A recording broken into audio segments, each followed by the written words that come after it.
हज़रात मोहतरम, अभी तनाव बढ़ेगा, अभी ये लड़ाई बढ़ेगी, क्योंकि अमेरिका वो तमाम काम कर रहा है जिससे ये बातचीत ख़राब हो। असल में गल्फ़ देशों को जितना नुकसान हुआ है उंगलियों पर गिना नहीं जा सकता। गल्फ़ देशों को गारंटी दी थी अमेरिका ने कि आप हमारा साथ दीजिए, हम आपको हर तरीके से बचाएंगे। लेकिन दुनिया ने देखा कि अमेरिका ने बचाया तो नहीं, बेचारे गल्फ़ वालों को पिटवा और दिया। अब गल्फ़ का तगड़ा नुकसान हुआ। अब गल्फ़ कहीं ना कहीं ये उम्मीद कर रहे हैं कि जो हमारा नुकसान हुआ है वो अमेरिका हमें चुकाए।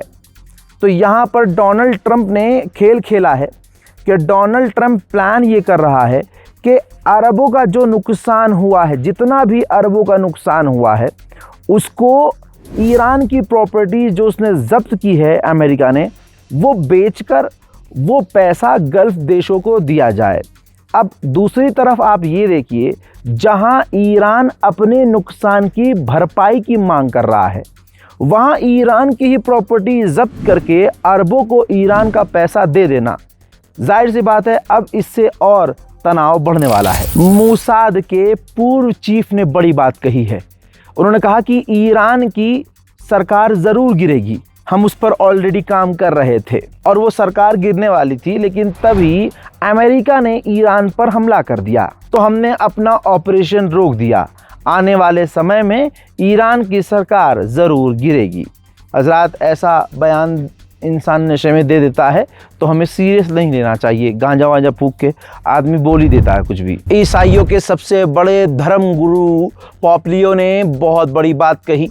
उन्होंने कहा कि इस वक्त जो ईरान, अमेरिका और इज़राइल की जो जंग चल रही है, इस जंग का कोई क्राइटेरिया नहीं है, इस जंग की असल में कोई वजह ही नहीं है, बेमायने की ये जंग है। और बिल्कुल सही बात है, अमेरिका ईरान से जीत नहीं सकता, ईरान हार मान नहीं सकता, ईरान इज़राइल को माफ़ कर नहीं सकता, मर्ग अमेरिका ये नारा ईरान छोड़ नहीं सकता। तो जाहिर सी बात है ये जंग बेमतलब की ही है। MQ-9 रीपर अमेरिका का एक जाना माना, महंगा और ख़तरनाक ड्रोन कहलाता था, लेकिन आपको बता दूं कि सबसे बड़ा झटका अब लगा है अमेरिका को, जब रिकॉर्ड पे तमाम चीज़ें आई हैं।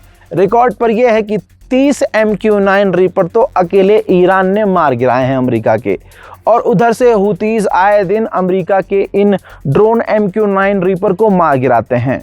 तो अब अमेरिका सोच रहा है कि हमारे जो ये MQ-9 रीपर ड्रोन्स हैं इनको बदल दिया जाए, रिप्लेस कर दिया जाए, क्योंकि इनका नाम पूरी तरह से ख़राब हो चुका है। दूसरी तरफ MQ-9 रीपर बनाने वाली कंपनी से अमेरिका को शिकायत तो है ही, लेकिन अमेरिका करे क्या? अमेरिका को तत्काल प्रभाव से इमरजेंसी में और MQ-9 रीपर चाहिए। तो MQ-9 रीपर ड्रोन जो कंपनी बनाती है, अमेरिका ने उस कंपनी से कहा कि हमें ड्रोन दो।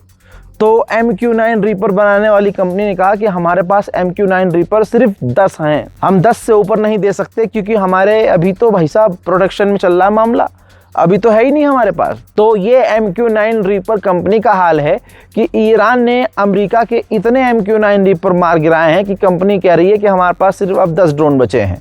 कहने के लिए गुलाबी सुअर कह रहा था कि ईरान के ड्रोन, ईरान की मिसाइलें हमने ख़त्म कर दी हैं। भाई यहाँ तो उल्टा हो गया, यहाँ तो उल्टा अमेरिका के MQ-9 रीपर ड्रोन ख़त्म हो गए।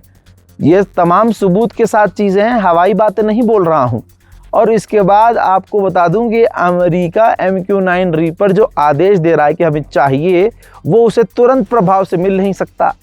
तो आप समझ सकते हैं कि बेचारे को ये भी प्रॉब्लम है कि MQ-9 रीपर ड्रोन ख़राब है, इसको रिप्लेस करना है, और इतना फंसा हुआ है अमेरिका के जो बचे कुचे हैं वो लेने की तैयारी में है कि भाई जो है MQ-9 रीपर वही दो यार, बहुत मार रहा है ईरान। ईरान ने अपनी शर्तें 4 दिन पहले साफ़ कर दी थी कि आगे हम बात तभी करेंगे जब हमारे जो पैसे सीज़ किए हुए हैं अमेरिका ने वो हमें अमेरिका लौटाए। डोनाल्ड ट्रंप की बयानबाजी की वजह से डोनाल्ड ट्रंप बेचारा खुद फंसा हुआ है, क्योंकि जब पुरानी सरकारों ने अमेरिका की, जैसे बराक ओबामा या फिर आप बाइडन या उससे पहले, डील कर कर के ईरान के जो उन लोगों ने पैसे रिलीज़ किए थे, तो डोनाल्ड ट्रंप उन नेताओं पर भड़का था कि ये देखो ईरान को पैसा दे रहे हैं, ईरान को पैसा रिलीज़ कर रहे हैं, ईरान को मजबूत कर रहे हैं, ईरान ये कर देगा, अब ईरान वो कर देगा। अब कहीं ना कहीं डोनाल्ड ट्रंप के मन में है कि ये डील करने के लिए ईरान की जो पहली शर्त है कि भैया हमारा पैसा रिलीज़ करो, तो वो हम कर देते हैं, लेकिन अगर मैंने ये रिलीज़ कर दिया पैसा तो जो बयान मैं उनके खिलाफ दे रहा था वही काम तो मैं कर दूंगा।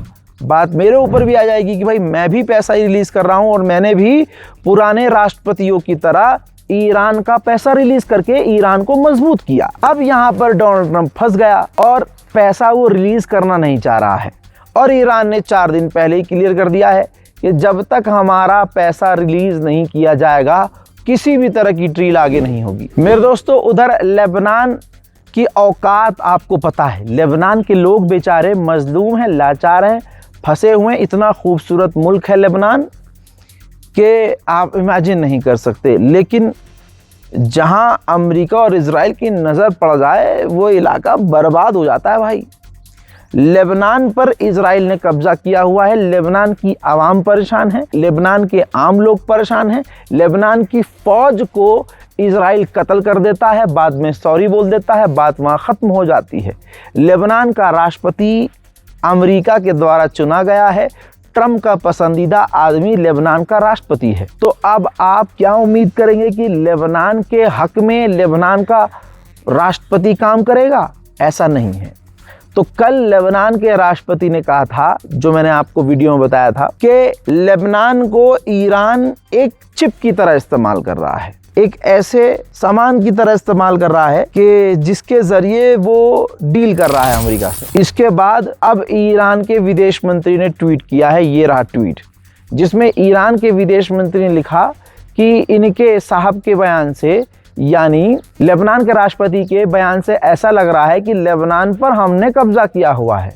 लेबनान के राष्ट्रपति इन साहब के बयान से लग रहा है कि इन पर जुल्म हम कर रहे हैं, हमने इनको इनके घरों से निकाला हुआ है।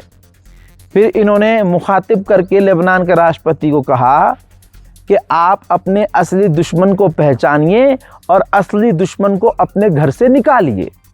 यानी लेबनान के राष्ट्रपति को पूरी तरह से नंगा कर दिया है ईरान ने। सोचिए ना, नंगा करने की ज़रूरत भी नहीं है, सारी दुनिया को पता है कि लेबनान का राष्ट्रपति क्या है और लेबनान की फ़ौज उनकी क्या ही औकात और कितना ही दम है। भाई कमांडर इन चीफ मार दिया लेबनान का, जनरल कमांडर मार दिया इजराइल का, फ़ौज पे फ़ौज मार रहा है लेबनान के, और लेबनान के राष्ट्रपति के मुंह से कुछ निकल नहीं पा रहा है।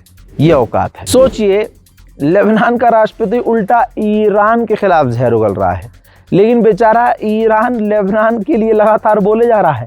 लेबनान कह रहा नहीं भाई हमें मरने दो, हमें हमारी तो अम्मा बहनें को होने दो, कोई दिक्कत नहीं, लेकिन तुम मत बोलो। दुनिया करिए, ये कोई बात हुई? तेरे लिए बोलने का हमारे बस में नहीं, और तेरे लिए जो बोल रहा है तू उसे कह रहा है कि नहीं भाई साहब तुम हमारे बस में नहीं, तुम मत बोलो। ईरान ने, पूरी दुनिया खामोश रही, पूरा अरब खामोश है। लेबनान के 3 फौजी जिसमें 1 ब्रिगेडियर कमांडर है, इजराइल ने कत्ल कर दिया, पूरा अरब खामोश रहा। कौन बोला? ईरान बोला। ईरान ने निंदा की।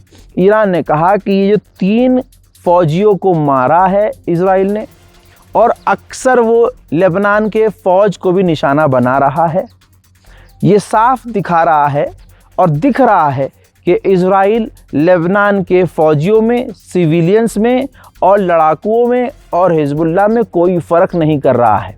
वो लगातार एक तरफा सबको मार रहा है, और हम इसके इस कृत्य की निंदा करते हैं, इस कांड की निंदा करते हैं, और अरब दोस्तों खामोश हैं। बुराई ईरान की करवा लो, लेकिन चारों तरफ से लेबनान के राष्ट्रपति की आलोचना होने लगी। लेबनान के राष्ट्रपति की वहाँ की आवाम खुद आलोचना करने लगी, नाराज़ है लेबनान के राष्ट्रपति से। वहाँ की आवाम लेबनान के राष्ट्रपति को अच्छे से जानती है कि अमेरिका का ये टटपूंछिया है। जिसके बाद लेबनान के राष्ट्रपति ने बड़ा एक अच्छा बयान दिया, जिसमें उन्होंने कहा कि इजराइल हमारे मुल्क पर कब्ज़ा कर रहा है, हमारे इलाकों पर कब्ज़ा कर रहा है, हमारे घरों को, हमारे गाँव को फ्लैटन कर रहा है, बम लगाकर उड़ा रहा है और इलाके को समतल कर रहा है, हमारी ज़मीन, हमारे बॉर्डर, हमारी जगहों पर कब्ज़ा कर रहा है, हमारे मकानों को उड़ा रहा है, और ऐसा करके इजराइल कुछ हासिल नहीं कर सकता। ये वॉर क्राइम है। लेबनान के राष्ट्रपति ने आगे ये भी कहा कि हिजबुल्लाह एक सोच है, हिजबुल्लाह एक सोच है। अगर इजराइल को लग रहा है कि वो हिजबुल्लाह को ख़त्म कर देगा तो ऐसा नहीं हो सकता। इससे पहले भी कई बार हिजबुल्लाह को ख़त्म करने की कोशिश की लेकिन नहीं हुआ, क्योंकि हिजबुल्लाह एक आइडिया का नाम है, एक सोच का नाम है।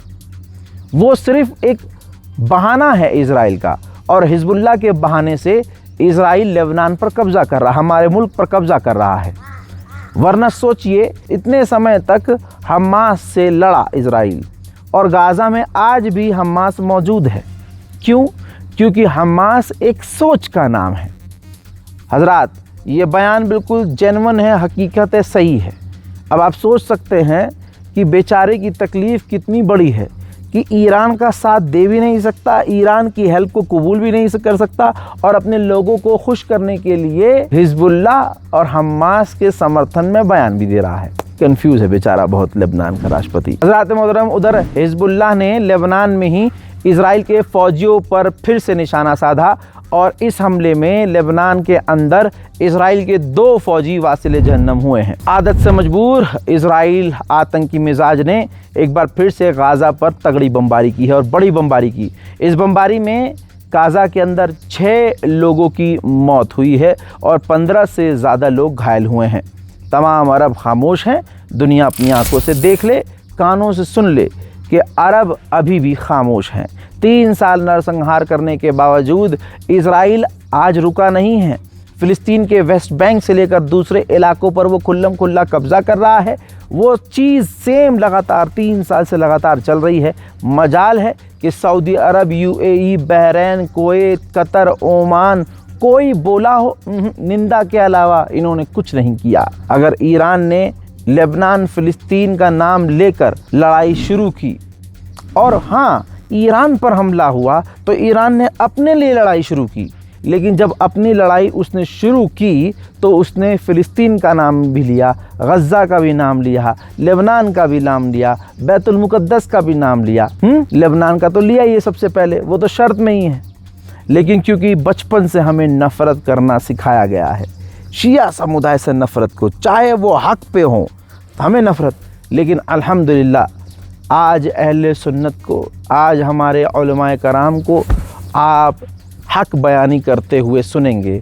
आज ईरान का साथ दुनिया का हर मुसलमान दे रहा है अल्हम्दुलिल्लाह। लेकिन 10 में से 1 आपको मिल जाएगा जहर उगलने वाला। ये कौन है?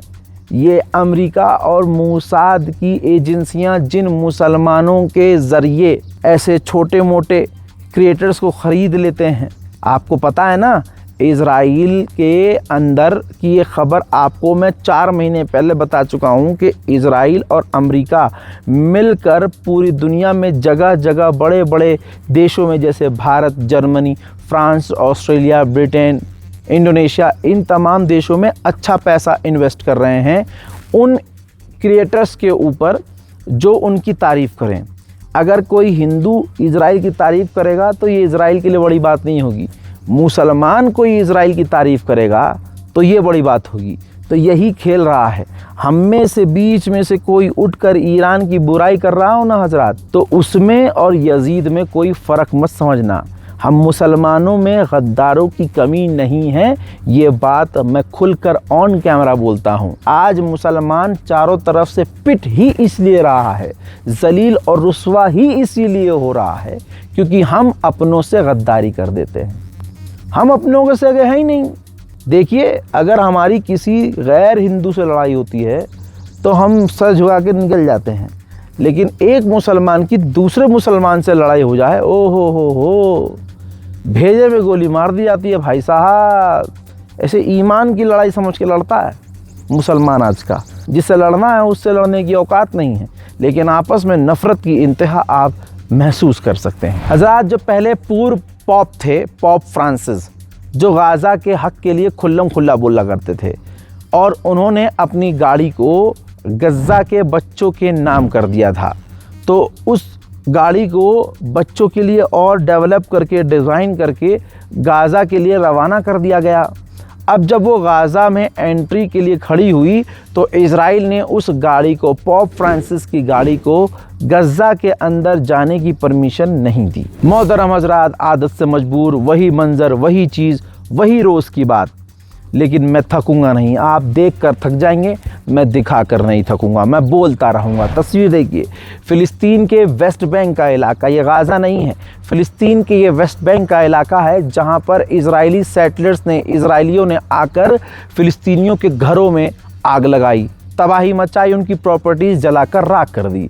और ये तमाम परमिशन खुद नेतन्याहू देता है। हज़रात मोहतरम, middle east special, Iran special report में फ़िलहाल के लिए इतना ही। इस रिपोर्ट को शेयर ज़रूर कीजिएगा, अपनी राय कमेंट सेक्शन में ज़रूर लिखिएगा। फ़िलहाल के इस अपडेट में कश्मीर की सरज़मीन गुलमर्ग से इतना ही। चैनल को सब्सक्राइब ज़रूर कीजिएगा। मेहरबानी आपकी। जय हिंद।